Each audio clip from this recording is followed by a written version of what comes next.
Ted Bundy was born on November 24, 1946, in Burlington, Vermont, USA. His birth name was Theodore Robert Kowal. From the beginning, his life was built on lies. He grew up believing that his mother was his sister and that his grandparents were his parents. That truth was only revealed to him years later, shaking his sense of identity. During his childhood, Ted already displayed disturbing behavior. He was intelligent, but withdrawn. He enjoyed silently observing people, collected knives, and was once caught torturing small animals. As a teenager living in Tacoma, Washington, he began to develop a double personality. To some, he was polite and charismatic. To others, cold and manipulative. In his youth, Bundy studied psychology at the University of Washington. He was a dedicated student and even worked at a crisis hotline center, ironically, helping women in the same types of situations he would later cause. During this period, he began a long-term relationship with Elizabeth Klopfer, while secretly living a double life. The rejection by a wealthy, sophisticated ex-girlfriend is believed to have been a major psychological trigger. From then on, his victim profile was clear.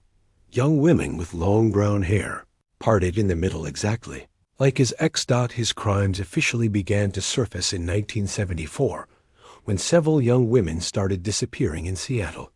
In every case, witnesses described a handsome man with a cast asking for help carrying books or objects. It was Bundy, using his looks and charm to lure his victims. He would kidnap, rape, and murder them, and often return to the crime scenes later to commit necrophilia with the corpses. That same year, the killings spread across Oregon, Utah, Idaho, and Colorado. In 1975, after the failed abduction of Carol, Darrench, one of the few victims who escaped Bundy, was arrested for the first time. Despite being in custody, he managed to escape twice.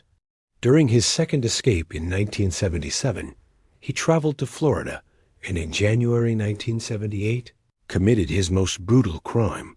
He broke into the Chi Omega sorority house at Florida State University and attacked 5 women in one night, killing 2 of them with extreme violence. A few weeks later, he abducted and murdered 12-year-old Kimberly Leach.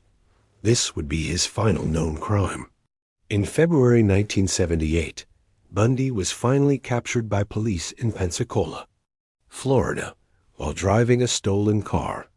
He tried to flee again, but was arrested. Ted Bundy's trials became media spectacles. He fired his lawyers and defended himself, using his charm to manipulate the jury and the press. In a bizarre moment, he proposed to his girlfriend, Carol Ann Boone, in the middle of the courtroom, and due to a legal loophole in Florida, it counted as a legal marriage. They had a daughter while he was on death row. In the following years, Bundy filed multiple appeals to delay his execution. As the end drew near, he began confessing to his crimes. He admitted to killing at least 30 women between 1974 and 1978, though experts believe the real number could be much higher, possibly over 100 victims. Finally, on January 24, 1989, Ted Bundy was executed in the electric chair at Florida State Prison. He was 42 years old. When news of his death broke, crowds gathered outside the prison to celebrate, holding signs, wearing T-shirts, and lighting fireworks. The charming killer, as the media once called him, left behind a dark legacy of horror and manipulation. Today, Bundy is remembered as one of the most infamous serial killers in history, not just for the brutality of his crimes, but for the way he used his appearance, intelligence, and calculated charm to deceive everyone around him. His story is still studied by criminologists, psychiatrists, and filmmakers as an extreme case of psychopathy and manipulation.